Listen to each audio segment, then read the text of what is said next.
ओम नमः शिवाय। भक्तों आइए आज फाल्गुन मास के प्रथम सोमवार को हम सुने भगवान शिव जी की पौराणिक कथा। प्राचीन काल में रत्नभद्र नाम से प्रसिद्ध एक धर्मात्मा यक्ष गंधमादन पर्वत पर रहता था। उनके पूर्णभद्र नामक एक पुत्र उत्पन्न हुआ। अंत में अनेक भोगों को भोगकर उस रत्नभद्र ने शिव ध्यान परायण हो परम शांत शिवलोक को प्राप्त किया। पिता के शिवलोक चले जाने पर पूर्णभद्र ने संतानहीन होने से अपनी भार्या कनक कुंडला नाम की यक्षिणी से कहा, प्रिय, मुझे पुत्र के बिना यह राज्य और महल आदि अब शून्य मालूम होता है। कनक कुंडला बोली, प्राणनाथ, आप ज्ञानवान होकर भी पुत्र के लिए खेद क्यों करते हैं? यदि यही इच्छा है तो पुत्र मिलने का उपाय कीजिए। इस जगत में उद्यमी लोगों को क्या दुर्लभ है। जो प्राणी परवंध के भरोसे रहते हैं वह नितांत का पुरुष है, क्योंकि अपना किया हुआ कर्म ही परवंध है और कुछ नहीं। इस कारण प्रतिकूल प्रावंध को शांत करने के लिए समस्त कारणों के भी कारण रूप भगवान शिव की शरण में जाना चाहिए। यदि आप सर्वश्रेष्ठ पुत्र हैं तो भगवान शिव की शरण ग्रहण कीजिए। अपनी पत्नी की बात सुनकर यशराज ने गीत वाद्य से भगवान शिव का पूजन कर पुत्र की अभिलाषा पूर्ण की। उसका नाम हरिकेश पड़ा। पुत्र उत्पन्न होने की प्रसन्नता से उसने अनेक दान पुण्य किए। जब हरिकेश 8 वर्ष का हुआ तभी से वह खेल धूली बालू का शिवलिंग बनाकर त्रिनादि ध्रुवा से उनका पूजन करता और अपने साथियों को शिव नाम से ही पुकारता था। वह रात दिन हे चंद्रशेखर, हे भूतेश, हे मृत्युंजय, हे नीलकंठ आदि पवित्र नामों का उच्चारण करता और मित्रों को प्रेम करता हुआ बार बार इन्हीं नामों से पुकारता रहता था। उसके कान नाम के अतिरिक्त अन्य किसी को ग्रहण नहीं करते थे। वह शिव मंदिर को छोड़कर किसी अन्य जगह नहीं जाता। उसके नेत्र शिव के अतिरिक्त और कुछ देखने की इच्छा नहीं रखते थे। वह सपना में भी भगवान शिव को ही देखा करता था।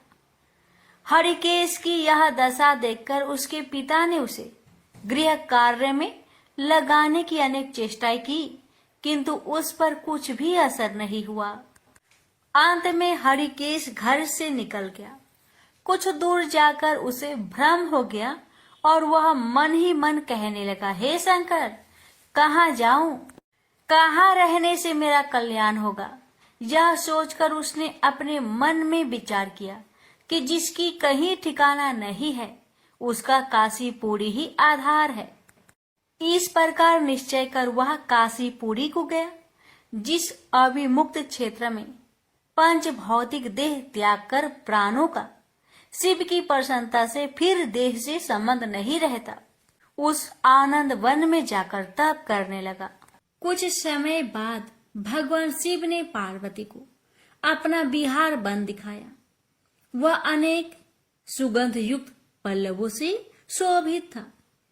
शिव बोले, हे देवी, जैसे तुम मुझको बहुत प्रिय हो वैसे ही यह आनंद वन भी मुझे परम प्रिय है।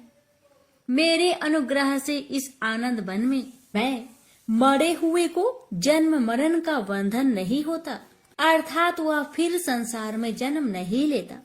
पुण्य आत्मा के कर्म बीज विश्वनाथ की प्रज्वलित अग्नि में जल जाते हैं, उसी से फिर वे गर्भाशय में नहीं आते। काशी वासी लोगों के देहांत समय में मैं ही तारक ब्रह्म ज्ञान का उपदेश देता हूँ, जिससे वे उसी क्षण मुक्त हो जाते हैं। कलयुग में विश्वनाथ देव का दर्शन पूजन, काशीपुरी, भागीरथी गंगा आदि का सेवन तथा सतपात्र को दान विशेष फलदायक होता है। हे देवी, काशी वासी सदा मुझ में ही बसते हैं। इससे मैं उनको अंत में संसार सागर से पार कर देता हूँ। यह मेरी प्रतिज्ञा है। इस तरह वार्तालाप करते करते भगवान शिव उस स्थान पर गए जहाँ हरिकेश समाधि लगाए बैठा था। उसको देखकर पार्वती ने कहा, भगवान, यह आपका तपस्वी भक्त है। इस समाधिष्ठ भक्त को वर देकर इसका मनोरथ पूर्ण कीजिए। इसका चित्त केवल आप में ही है और इसका जीवन भी आपके ही अधीन है। पार्वती की बात सुनकर भगवान शिव उसके पास गए और उन्होंने समाधि में स्थित उस हरिकेश को हाथ से स्पर्श किया। दया सिंधु का स्पर्श पाकर उस यक्ष ने आंखें खोलकर अपने सम्मुख प्रत्यक्ष अपने अभीष्ट को देखा। गदगद स्वर में यक्ष ने कहा कि हे शंभो, हे पार्वती पते, हे शंकर, आपकी जय हो। आपके कर कमलों का स्पर्श पाकर मेरा यह शरीर अमृत रूप हो गया। इस प्रकार प्रिया वचन सुनकर भगवान शिव बोले, हे यक्ष, तुम इसी क्षण मेरे वर से मेरे क्षेत्र के दंडनायक हो जाओ। आज से तुम दुष्टों के दंडदायक और पुण्यवानों के सहायक बनो और डंडा पानी नाम से विख्यात होकर सब उद्भट गणों का नियंत्रण करो। मनुष्यों में सत्य अर्थ नाम वाले संभ्रम और उद्भ्रम, ये दोनों गण सदा तुम्हारे साथ रहेंगे। तुम काशीवासी जनों के अन्नदाता, प्राणदाता, ज्ञानदाता हो और मेरे मुख से निकले तारक मंत्र के उपदेश से मोक्षदाता होकर नियमित रूप से काशी में निवास करो। भगवान शिव की कृपा से वही हरिकेश यक्ष काशी में दंड पानी के रूप में स्थित हो गया और भक्तों के कल्याण में लग गया। प्रेम से बोलिए हर हर महादेव। एक समय तरह तरह के फूल फल और सुंदर जड़ी बूटियों से शोभ्यमान कैलाश पर्वत पर विराजमान श्री भगवान शंकर जी से श्री पार्वती जी बोली कि हे जगत के स्वामी, आज मन बहलाव के वास्ते आप और मैं चौपर खेलें।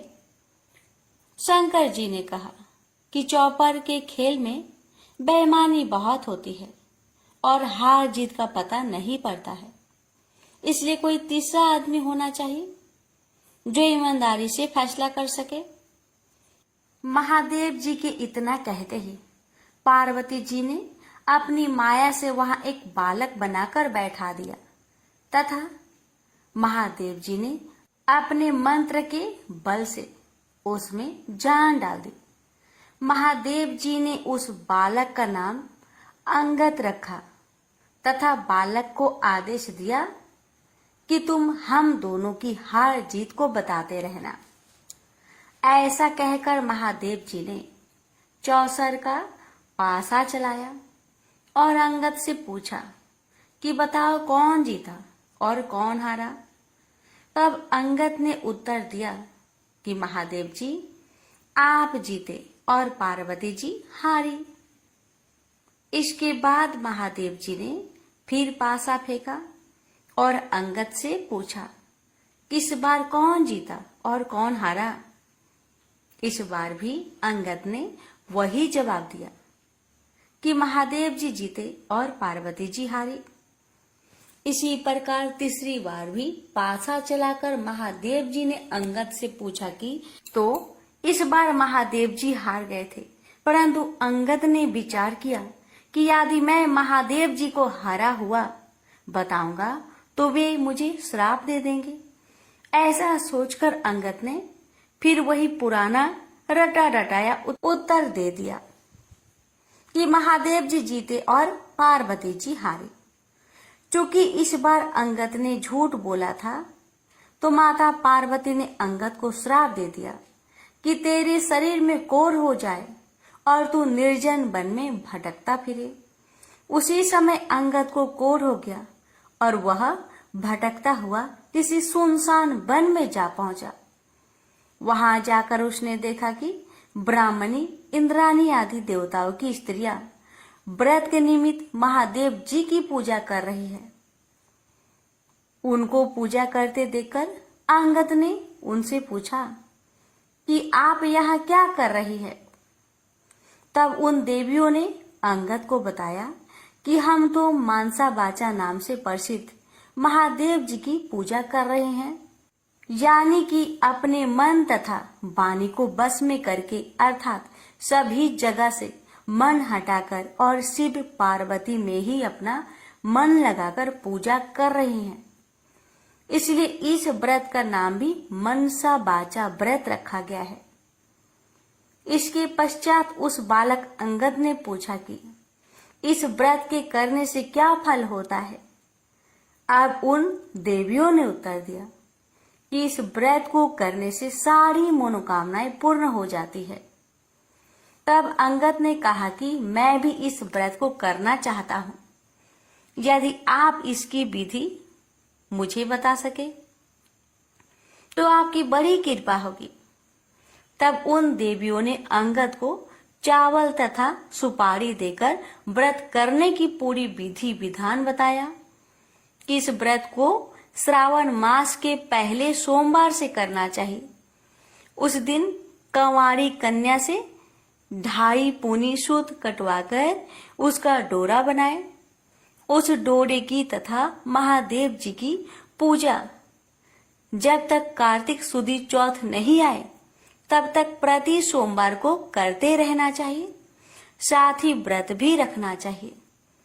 जब कार्तिक सुदी चौथ आए तो उस दिन उद्यापन करना चाहिए। उद्यापन में 1.25 सेर घी, 1.25 सेर गुड़ तथा 4.25 सेर आटा लेकर चूरमा बनाए। इस चूरमे के लड्डू बनाकर उसके 4 समान भाग कर ले। इनमें से एक भाग महादेव जी के चढ़ाए, एक भाग किसी ब्राह्मण या नाथ को दे, एक भाग गाय को दे तथा बाकी बचे भाग स्वयं को भोजन करे। इस व्रत का उद्यापन कोई भी करे, वह चाहे राजा हो या रंक, सबको इतना ही सामान लेना चाहिए। यदि व्रत करने वाला मनुष्य या स्त्री चौथे भाग को पूरा ना खा सके तो पहले से ही उसमें से निकालकर किसी को दे दे। जिस प्रकार की अनंत भगवान का डोरा पहना जाता है, उसी प्रकार जो डोरा बनाया था उसे स्वयं धारण कर ले और उद्यापन के पश्चात उस डोरे को जल में पधरा दे। इस प्रकार अंगद भी प्रति वर्ष मनसा महादेव का व्रत करने लगा। उसके व्रत करते हुए 4 वर्ष हो गए। तब व्रत के प्रभाव से पार्वती जी के हृदय में दया उत्पन्न हुई और उन्होंने महादेव जी से पूछा कि महाराज, जिस बालक को मैंने श्राप दिया था उसका कुछ पता नहीं है कि उसको किसी ने मार तो नहीं दिया। तब तीनों लोगों की सभी बातें प्रत्यक्ष रूप से जानने वाले श्री महादेव जी ने पार्वती जी से कहा कि वह तो जीवित है। इसके पश्चात पार्वती जी ने महादेव जी से कहा, हे नाथ, ऐसा कोई व्रत हो तो बताइए जिससे कि मेरा वह मानसिक पुत्र फिर से मुझे मिल जाए। तब महादेव जी ने कहा कि श्रावण सुदी के पहले सोमवार के दिन कंवारी कन्या से 2.5 पूनी सूत कटवाकर उसका डोरा बनाना और उसे केसर आदि में रंग कर उसमें 4 गांठें देकर सुपारी पर लपेटकर ताम्र पात्र में रखकर उसे शिव रूप मानकर उसकी तथा शिव जी की पूजा करना। कार्तिक सुदी चौथ के दिन इस व्रत का उद्यापन करना, जिसमें 1.25 सेर घी, 1.25 सेर गुड़ और 4.25 सेर आटा लेकर उसका चूरमा बनाना तथा उस चूरमे के 4 भाग करना, जिनमें से एक भाग शिव जी की अर्पण करना, दूसरा भाग ब्राह्मण को देना, तीसरा भाग गाय को तथा चौथा भाग स्वयं भोजन के रूप में ग्रहण करना। सभी को इसी मात्रा में समान लेना चाहिए, न तो समान इससे अधिक होना चाहिए तथा न ही इससे कम।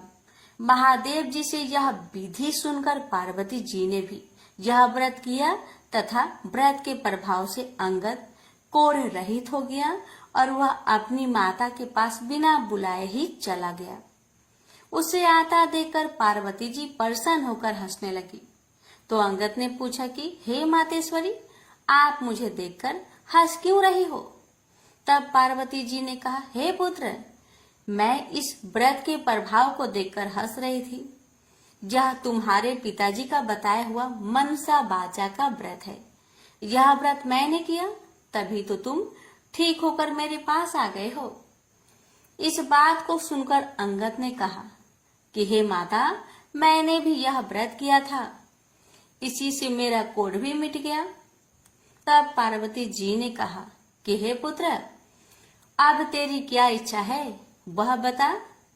तब उस पुत्र ने कहा कि हे जगत जननी माँ, मुझे उज्जैन नगरी का राज्य करने की और वहां की राजकुमारी से ब्याह करने की इच्छा है। पुत्र के इतना कहते ही पार्वती जी ने उससे कहा कि जा, तुझे उज्जैन का राज्य मिल जाएगा, तू फिर से इस मांचा बाचा के व्रत को कर। इस प्रकार अंगद ने पुनः 4 वर्ष तक यह व्रत किया, तब उसे उज्जैनी का राज्य मिल गया।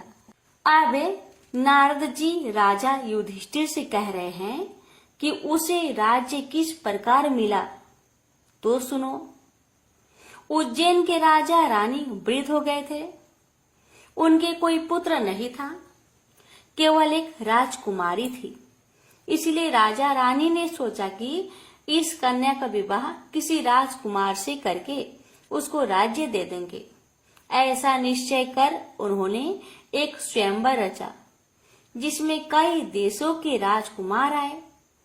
तब वहां के राजा ने एक हथिनी को श्रृंगार करा के पूजा करके हाथ जोड़कर कहा कि हे हथिनी, तुम देव स्वरूपा हो, तुम यह माला लो और जो भी इस राज्य को संभालने में सक्षम हो तथा राजकुमारी के लायक वर हो, उसे यह माला पहना दो। किसी मामूली मनुष्य को यह माला मत पहना देना।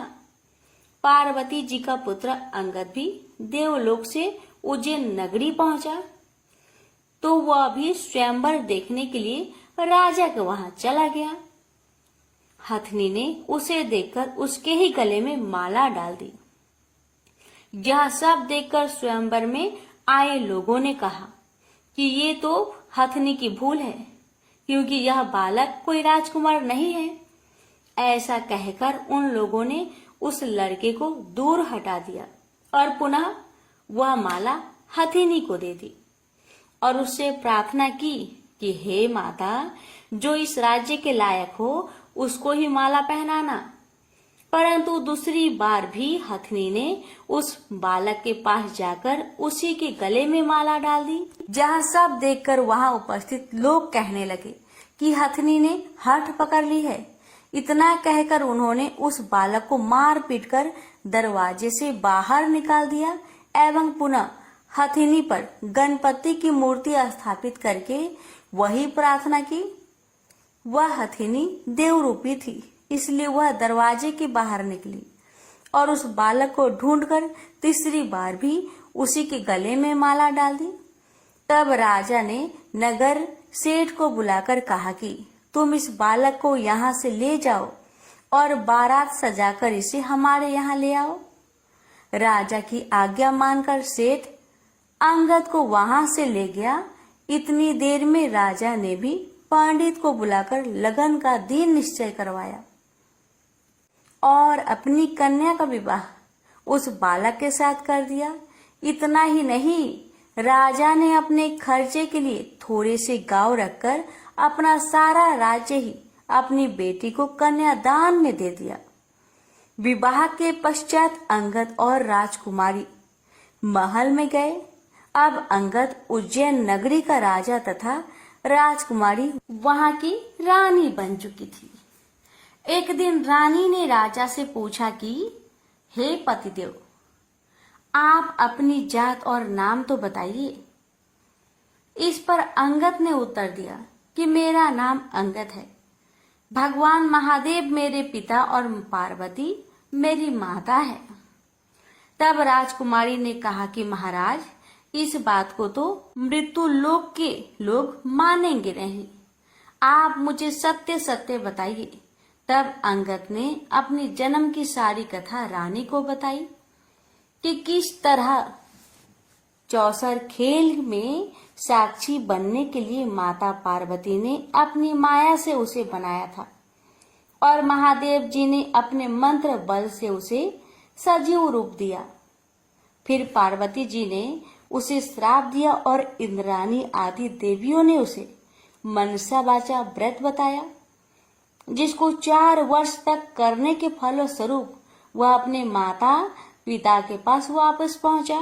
उसे पार्वती जी ने गले लगाया और कहा कि अब तुम्हारी क्या इच्छा है। तब उसने अपनी माता से कहा कि उसे उज्जैनी के राजा बनने की इच्छा है।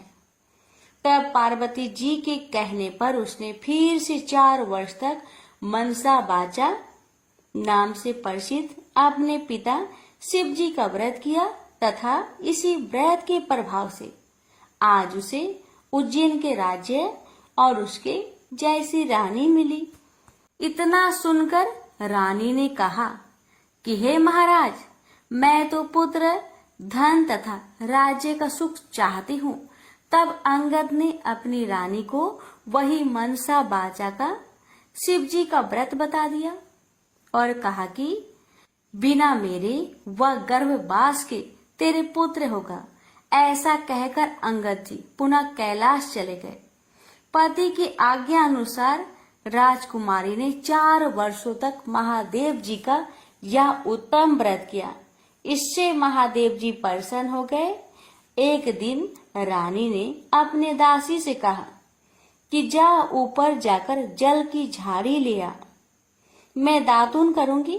दासी ऊपर गई तो वहां जाकर क्या देखती है कि सोने की पालकी में एक छोटा सा सुंदर बालक सो रहा है और मुख में अंगूठा चूस रहा है। दासी ने रानी को जाकर जब यह बात बताई तो रानी ने तुरंत जाकर बालक को अपनी गोद में उठा लिया और भगवान शंकर जी से प्रार्थना की कि हे प्रभु, यदि आपने मुझे यह बालक दिया है तो मेरे स्तनों में से दूध की धारा भी निकलनी चाहिए। रानी के इतना कहते ही उसके स्तनों में दूध आ गया। इस प्रकार वह बालक बड़ा होने लगा। रानी ने उस बालक का नाम फूलकवर रखा। एक दिन फूलकवर ने अपनी माँ से पूछा कि हे माँ, मेरे पिता कौन है और उनका क्या नाम है। तब रानी ने अपने पुत्र से कहा कि तेरे पिता तो अंगद जी है और महादेव जी, पार्वती जी तेरे दादा दादी हैं। तब फूलकवर ने अपनी माता से कहा कि इस बात को तो मृत्यु लोक में कोई नहीं मानेगा। इस पर रानी ने फूलकवर को वही सारी कथा सुनाई जो अंगद जी ने रानी को सुनाई थी और यह भी बताया कि किस तरह से उसका विवाह अंगद जी के साथ हुआ था। परंतु चूंकि अंगद जी की मृत्यु लोक में रहने की अवधि कुछ ही दिन की थी, इसलिए वे तो अपने माता पिता के पास कैलाश चले गए।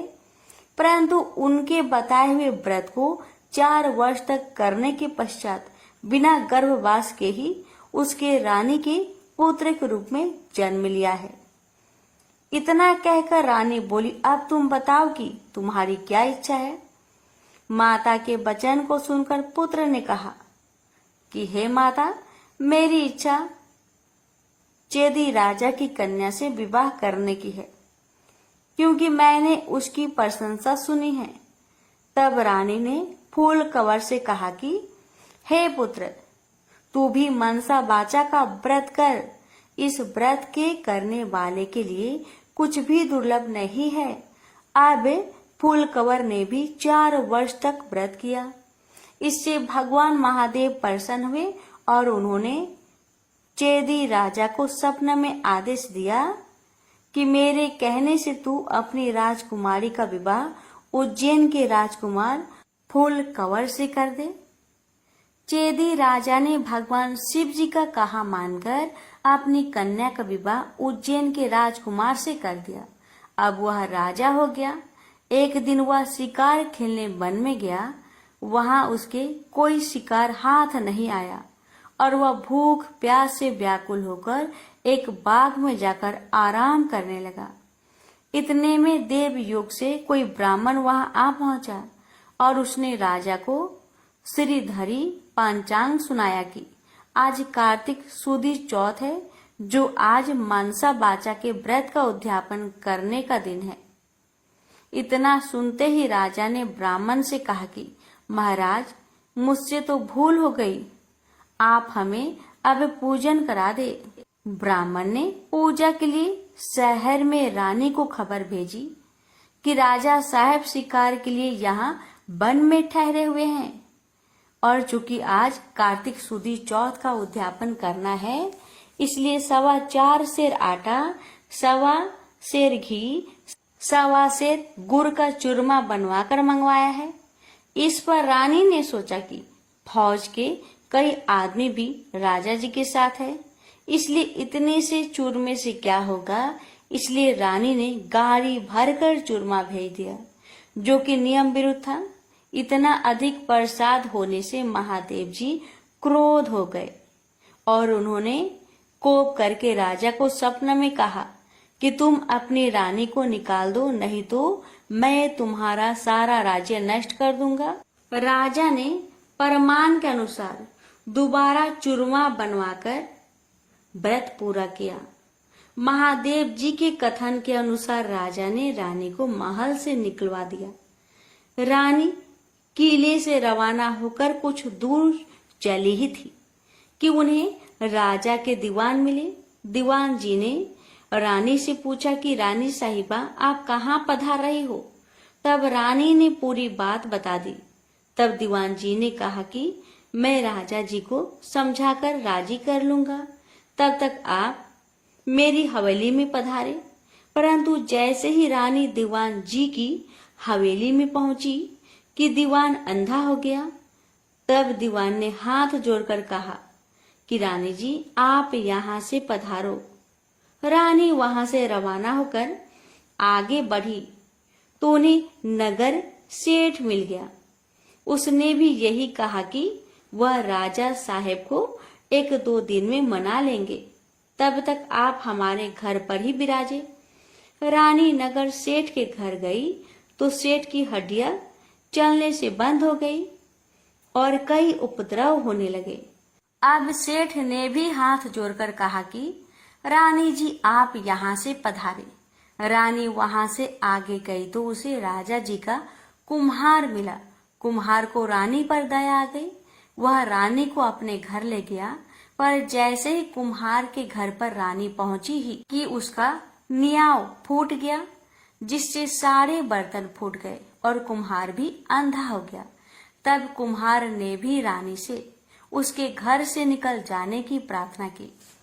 आगे जाने पर एक माली मिला और माली ने रानी से पूछा कि आप कहाँ पधार रही हो? तो रानी ने कहा कि राजा साहेब ने मुझे देश निकाला दिया है। इस पर माली को रानी पर दया आ गई और वह रानी को अपने बाग में ले गया और उसने रानी से कहा कि जब तक राजा जी का क्रोध मिटे तब तक आप यहाँ बाग में ही रहो। परंतु रानी के बाग में जाते ही बाग के सारे पेड़ पौधे सूखकर जलने लगे। कुआरियों का पानी भी सूखने लगा। इतना ही नहीं, माली को भी कम दिखने लगा। तब माली ने भी रानी से वहां से चले जाने की विनती की। रानी वहां से निकलकर विचार करने लगी कि मुझसे ऐसा क्या पाप हो गया है कि मैं जहां भी जाती हूँ वहां अनर्थ होने लगता है। ऐसा सोचते सोचते रानी ने देखा कि आगे 2 रास्ते हैं। किसी व्यक्ति से पूछने पर रानी को मालूम हुआ कि एक रास्ता तो 6 महीने का है, जबकि दूसरा केवल 3 दिन का। रानी 3 दिन वाले रास्ते पर चलने लगी। आगे जाने पर उसे शिप्रा नदी मिली।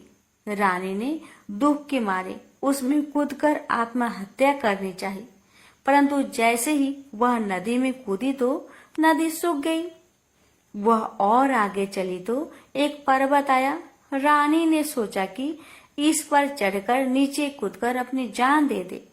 यह सोचकर वह पर्वत पर चढ़ी और जैसे ही नीचे कूदने लगी कि पर्वत जमीन के बराबर हो गया। आगे जाने पर रानी को एक सिंह दिखाई दिया। इस पर रानी ने सोचा कि इस सिंह यानी शेर को मैं अगर छेड़ूं तो शायद यह मुझे खा जाए। यह सोचकर उसने सिंह पर हाथ फेरा तो सिंह पत्थर का हो गया। आगे जाने पर रानी को बड़ा भारी अजगर सांप दिखाई दिया। इस पर रानी ने मरने के लिए उस बड़े सांप को छेड़ा तो सांप रस्सी बन गया। अब रानी थक हार कर और आगे चली तो क्या देखती है कि वहां एक बड़ा भारी पीपल का वृक्ष है। उसी वृक्ष के पास एक सुंदर कुआं और एक मंदिर बना हुआ है। वह मंदिर में जाकर मुंह ढककर बैठ गई और ओम नमः शिवाय मंत्र का जाप करने लगी। किस्मत से उस दिन कार्तिक सुदी चौथ का दिन था। मंदिर का पुजारी नाथ सामान लेने गांव गया था। वहां उसको एक कुत्ते ने काट लिया। तब पुजारी नाथ ने विचार किया कि हमारे आश्रम में ऐसा कौन पापी आ पहुंचा है जिसके कारण यह उत्पात हो गया है। मंदिर जाकर नाथ ने एक स्त्री को बैठा हुआ देखा तो कहने लगा, आज यहाँ कोई डाकन या भूतनी आ गई है। तब रानी ने विनय पूर्वक कहा कि महाराज, मैं ना तो डाकन हूँ और ना ही भूतनी, मैं तो मानवी हूँ। आकाश की घेरी और जमीन की झेली हुई एक दुखी स्त्री। यदि आप मुझे धर्म की बेटी बनाओ तो मैं आपको अपना सारा भेद कहूँ। नाथ ने यह स्वीकार कर लिया तो रानी ने अपना सारा भेद कह दिया। अब वह वहां से जाने लगी तो चल नहीं सकी। तब पुजारी नाथ ने उद्यापन का एक लड्डू उसे खाने को दे दिया। लड्डू को हाथ में देखते ही रानी को व्रत याद आ गया। नाथ ने भी बता दिया कि आज कार्तिक सुदी चौथ है और यह मनसा बाचा के व्रत का प्रसाद है। इसका नियम है कि राजा हो तो भी अधिक प्रसाद ना बनाए और गरीब हो तो भी कम ना बनाए। यह एक भाग का लड्डू है। तब रानी के समझ में आ गया कि उसने प्रसाद का चूरमा ज्यादा भेजा था, इससे महादेव जी उससे क्रोध हो गए हैं। ऐसा विचार कर रानी ने पुजारी नाथ से प्रार्थना की कि हे महाराज, इस व्रत को अब मैं भी करना चाहती हूँ। तब नाथ ने कहा कि श्रावण सुदी चौथ आ रही है, इस दिन से तुम व्रत शुरू करो। फिर नाथ जी ने कंवारी कन्या से पूनी कतवाकर उसका डोरा बना दिया। पूजन का सामान लाकर सोमवार के सोमवार रानी व्रत और पूजन करती रही। जब कार्तिक सुदी चौथ आई तब नाथ जी गांव जाकर सामान ले आए और 1.25 सेर घी, 1.25 सेर गुड़, 4.25 सेर आटे का चूरमा बनाया। चूरमे के 4 भाग किए गए और शिवजी पार्वती जी की मनसा वाचा पूजा की। इस तरह व्रत करते हुए रानी को 4 वर्ष पूरे हो गए तो महादेव जी ने राजा को स्वप्न में दर्शन देकर कहा कि राजन, अब तू रानी को वापस बुलवा ले, नहीं तो मैं तेरे राज्य का नाश कर दूंगा। तब राजा ने कहा कि महाराज, अब रानी का पता लगाना कठिन है। आपकी आज्ञा से ही तो मैंने उसे देश निकाला दिया था। तब महादेव जी ने कहा कि हे राजन, तू 4 विश्वासी नौकरों को पूरब के दरवाजे पर भेज दे। वहां बिना नाथे हुए बैलों की गाड़ी आएगी। वह गाड़ी वही जाकर ठहरेगी जहां पर तुम्हारी रानी है। प्रातः काल होते ही राजा ने अपने 4 विश्वास पात्र आदमी पूरब की ओर भेज दिए। आगे बिना नथे हुए बैलों की गाड़ी आई और वे चारों उसमें बैठ गए और वे उसी मंदिर पर पहुंच गए जहां पर रानी थी। रानी को पहचान कर सेवकों ने कहा कि हे रानी जी, अब आप पधारिए, राजा साहब ने आपको बुलाया है और इसी कार्य के लिए हमको यहाँ भेजा है। तब रानी ने नाथ जी को कहा कि मैं आपकी धर्म की बेटी हूँ, इसलिए आप मुझे सीख देकर भेजिए। तब नाथ जी ने मिट्टी के हाथी घोड़ा हुआ पालकी बनाकर मंत्र के छींटे दिए, जिससे वे सच्चे हाथी घोड़ा पालकी बन गए। रानी ने नाथ जी से फिर कहा कि हे पिताजी, आते समय रास्ते में मेरे रहने से कई जीवों का नुकसान हो गया था, तो उनका भी उद्धार हो जाना चाहिए, नहीं तो यह पाप भी मुझको ही लगेगा। तब नाथ जी ने शिव जी के निर्माल्य स्नान कराए जल की एक झाड़ी भर दी और कहा कि बेटी, तू इस जल का छींटा ओम नमः शिवाय कहकर डाल दी जाना, तो सारे पाप निवृत्त हो जाएंगे। अब तो रानी शिव जी, पार्वती जी को और नाथ जी को साष्टांग नमस्कार कर लेने को आई और चारों सेवकों के साथ रवाना हो गई। जाते हुए उसे रास्ते में वही सर्प मिला। तब रानी ने शिव जी से प्रार्थना की कि हे प्रभु, मेरे पाप से यह सर्प रस्सी बन गया था, अब यह फिर से सर्प हो जाए। ऐसी प्रार्थना कर झाड़ी के जल के छींटे दे दिए, जिससे वह पहले के समान सर्प बन गया। आगे उसे वही सिंह मिला जो पत्थर का होकर पड़ा था। उसके भी रानी ने झाड़ी के जल के छींटे दिए, तो वह जीवित होकर जंगल में भाग गया। आगे चलने पर वह पर्वत आया जो जमीन के बराबर हो गया था। प्रार्थना करके जल के छींटे देने से वो भी पहले जैसा पर्वत हो गया। आगे जाते जाते वह नदी आई जो सूख गई थी। रानी ने शिव जी का ध्यान कर जल के छींटे दिए, जिससे वह भी गहरे तथा स्वच्छ जल वाला नदी फिर से हो गया। अब रानी जी ने पालकी, हाथी, घोड़े तो किले में भेज दिए और वह खुद उसी बाग में गई जो पहले सूख गया था। बागवान ने कहा कि रानी जी, आप फिर क्यों आ रही हो? पहले ही आपके आने से यह बाग उजड़ गया था। पर रानी के समझाने पर माली ने फाटक खोला।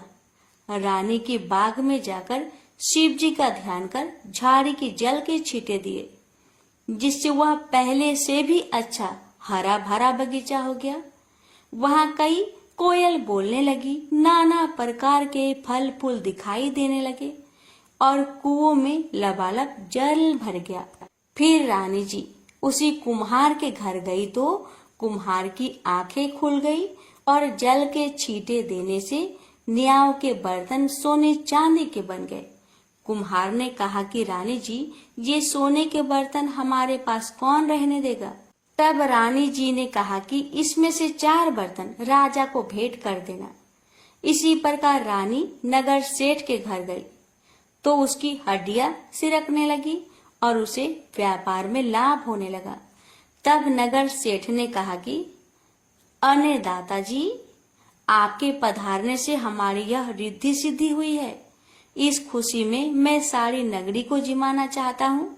सारी नगरी में ढिंढोरा पिटवा दिया गया कि कल किसी के घर में धुआं ना निकले। यदि किसी ने चूल्हा जलाया तो वह दंड का भागीदार होगा।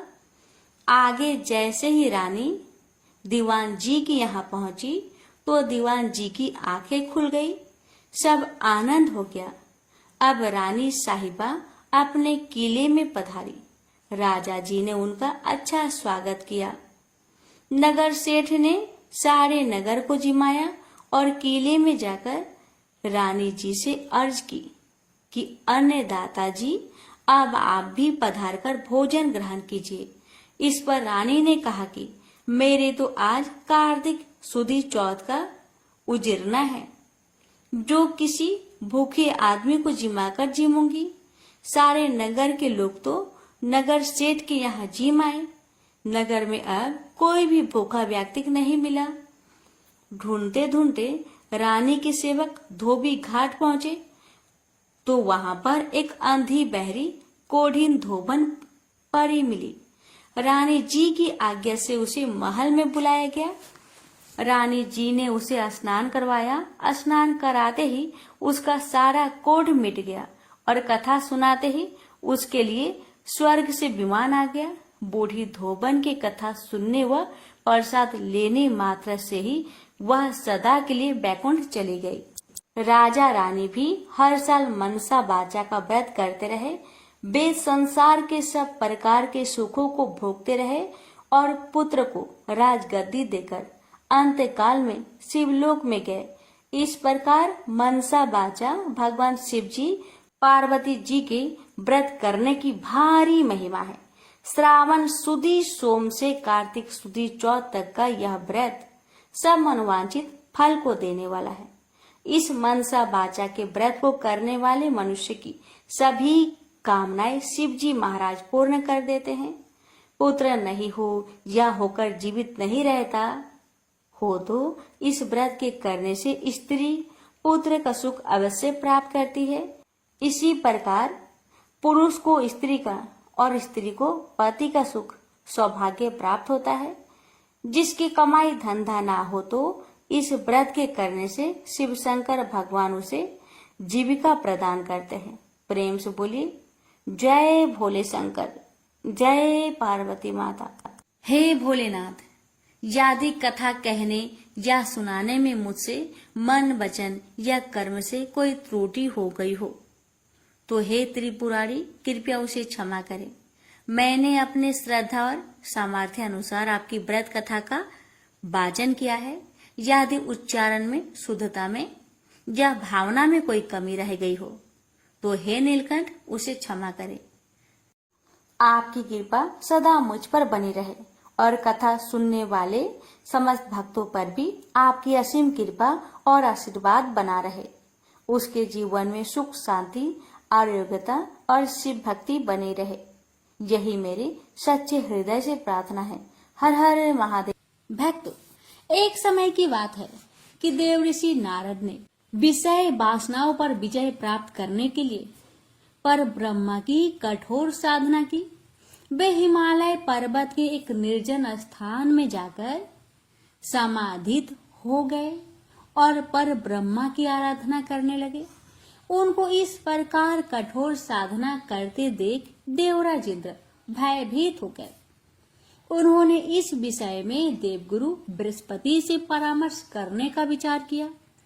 वे आचार्य बृहस्पति के पास पहुंचे और उनसे कहा, हे आचार्य जी, नारद मुनि हिमालय पर्वत पर कठिन साधना कर रहे हैं। मेरी समझ में यह नहीं आ रहा कि वे इतना कठोर तप किस लिए कर रहे हैं, इसके पीछे क्या कारण है। देवगुरु बृहस्पति बोले, हे इंद्र, संभव है नारद के मन में तुम्हारे सिंहासन को प्राप्त करने की लालसा पैदा हो गई हो। शायद इसलिए वे इतनी कठोर साधना कर रहे हैं। देवगुरु की बात सुनकर इंद्र और भी भयभीत हो गए। उन्होंने आचार्य बृहस्पति से पुनः पूछा, हे आचार्य, यदि ऐसा हुआ तो मेरे लिए यह बहुत भयंकर बात होगी। मुझे परामर्श दीजिए कि ऐसी हालत में मैं क्या करूं। आचार्य बृहस्पति बोले, हे इंद्र, तुम तो देवों के राजा हो, सर्वशक्ति संपन्न हो, सामर्थ्यवान हो। मैं तुम्हें इस विषय में क्या परामर्श दे सकता हूँ। तुम स्वयं ही कोई उपाय सोच लो। हाँ, मुझे ही कोई न कोई उपाय सोचना पड़ेगा। कहते हुए इंद्र वहां से चले आए।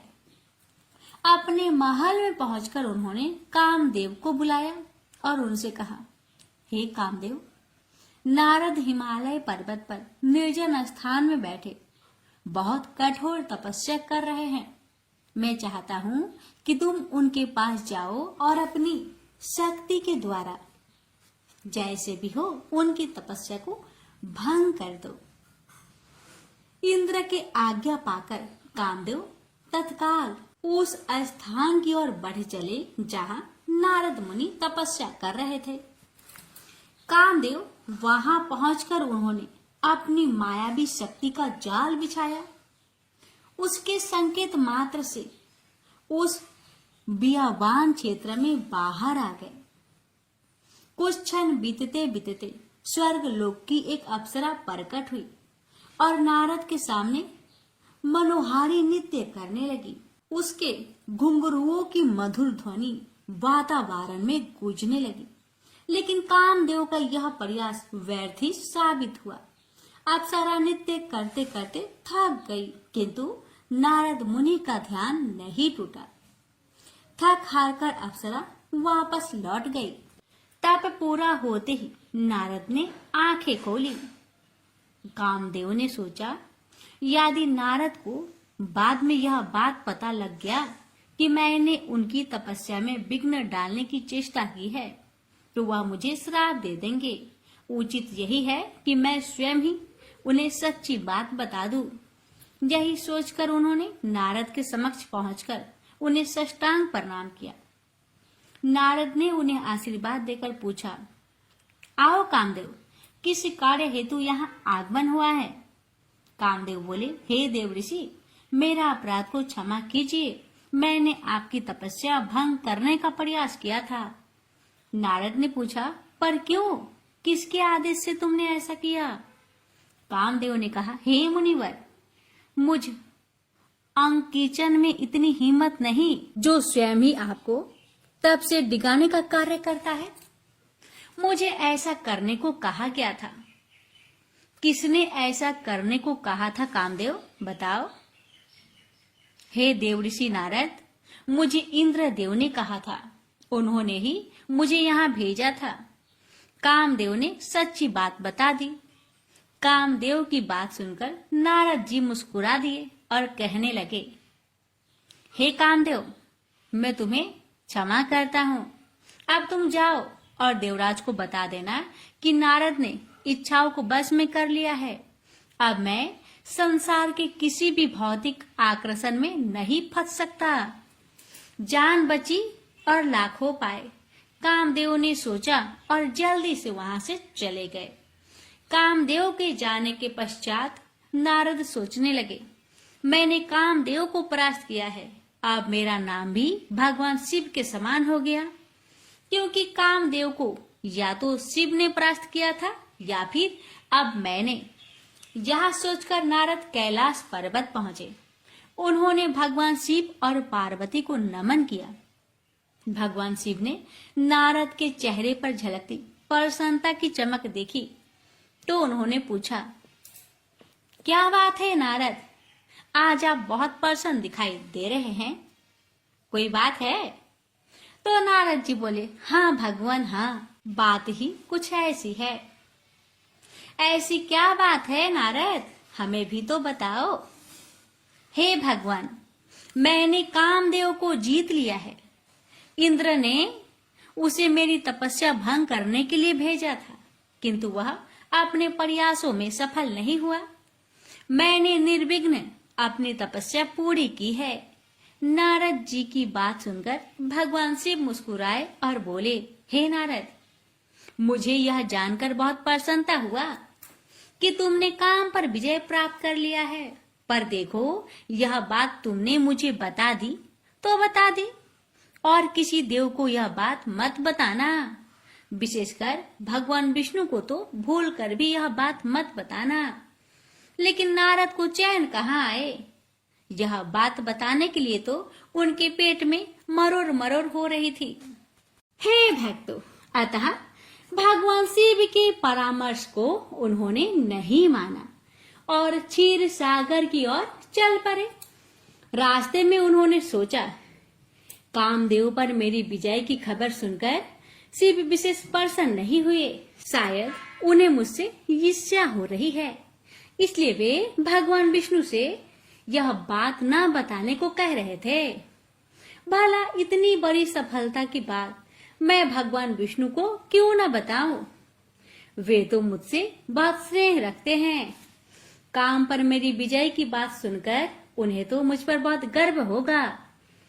ऐसे ही कुछ सोचते हुए वे क्षीर सागर में पहुंचे और भगवान विष्णु और माता लक्ष्मी के सामने पहुंचकर उन्हें प्रणाम किया। भगवान विष्णु बोले, आओ नारद, आओ, बहुत समय बाद तुम्हें देखकर बहुत प्रसन्नता हुई है। कहाँ रहे इतने दिनों तक? भगवान, मैं तपस्या कर रहा था और आपको जानकर हर्ष होगा कि मेरी तपस्या पूर्ण हो गई। यद्यपि देवराज इंद्र ने कामदेव द्वारा मेरी तपस्या भंग करने की कोशिश की, किंतु कामदेव को भी मुझसे हार माननी पड़ी। अच्छा, क्या सचमुच? भगवान विष्णु ने कृत्रिम आश्चर्य व्यक्त की। हाँ प्रभु, हाँ, मैंने भी कामदेव पर विजय प्राप्त कर ली है। अब अकेले शिव ही नहीं है, कामदेव को जीतने वाले आपका यह भक्त भी सारे संसारिक प्रलोभन से परे हो गया है। भगवान विष्णु समझ गए कि नारद के मन में अभिमान पैदा हो गया, किंतु परकटः वे बोले, यह तो बहुत अच्छी बात है नारद, फिर भी तुम सदा सावधान रहना, कौन जाने कब क्या घटित हो जाए। फिर भगवान विष्णु से विदा लेकर नारद लौट पड़े। उनके मन में उत्साह के बजाय कुछ विक्षोभ सा था। उन्होंने सोचा, मेरी सफलता पर भगवान विष्णु भी बहुत प्रसन्न नहीं हुए। मैं कोई दुर्लभ व्यक्ति थोड़े न हूँ, फिर वे क्यों मुझे सावधान रहने की सीख दे रहे थे। निगाहें नीचे बने एक भव्य नगर पर जाकर टिक गई। अरे वाह, ये तो बड़ा सुंदर नगर लगता है। ऐसा नगर तो मैंने पहले कभी नहीं देखा, इसमें चलकर देखना चाहिए। यही सोचकर नारद नीचे उतरे और वहां के राजमार्ग पर जाते हुए एक व्यक्ति से पूछा, सुनो भाई, इस विशाल और सुंदर नगर का राजा कौन है? वो व्यक्ति बोला, आश्चर्य है, आप यहाँ के राजा को नहीं जानते। यहाँ के राजा का नाम है शीलनिधि। आप उनसे मिलना चाहते हैं तो उनके महल में चले जाइए। नारद राजमहल के दरवाजे पर पहुंचे तो उनके आगमन का समाचार सुनकर राजा शीलनिधि स्वयं बाहर आए और बड़े आदर सत्कार पूर्वक नारद को अपने महल में ले गए। तभी राजकुमारी भी वहां आ पहुंची। राजा शीलनिधि ने नारद को उसका परिचय दिया कि यह मेरी पुत्री है मुनिवर, इसका नाम श्रीमती है। श्रीमती की सुंदरता देखकर नारद ने मन ही मन उसकी प्रशंसा की। जब श्रीमती ने प्रणाम किया तो नारद ने उसे मुक्त कंठ से आशीर्वाद प्रदान किया। राजा शीलनिधि बोले, हे मुनिवर, श्रीमती अब विवाह योग्य हो गई है। मैंने निश्चय किया है कि शीघ्र ही एक स्वयंवर का आयोजन कराऊंगा ताकि यह स्वेच्छा से अपना पति वरण कर सके। नारद बोले, हाँ, तुम्हारी कन्या साक्षात लक्ष्मी है। कोई भी हरि जैसा गौरवशाली व्यक्ति इसे पत्नी रूप में पाकर धन्य हो सकता है। राजा शीलनिधि बोले, आपकी कथन से मेरा उत्साह बढ़ा है मुनिवर, अब तो शीघ्र ही इसके स्वयंवर का आयोजन करूंगा। नारद ने मन ही मन सोचा, इस राजकन्या का विवाह यदि मेरे साथ हो जाए तो कितना अच्छा रहे। इसे पत्नी रूप में पाकर मैं तो जैसे धन्य ही हो जाऊंगा। अगर यह मुझे प्राप्त हो जाए तो मैं पूरे ब्रह्मांड में स्वयं को सबसे भाग्यशाली पुरुष समझूंगा, पर मैं इसे प्राप्त कैसे करूं? राजा शीलनिधि का आतिथ्य सत्कार स्वीकार कर नारद उस नगर से बाहर गए और उन्होंने एक स्थान पर खड़े होकर भगवान विष्णु का स्मरण किया। अपने प्यारे भक्त की पुकार सुनकर भगवान विष्णु प्रकट हुए और बोले, हे नारद, क्या बात है, मुझे याद क्यों किया? नारद मुनि बोले, हे भगवान, मुझे हरि जैसा सुंदर मुख चाहिए। आप कृपा करके मुख हरि जैसा कर दीजिए।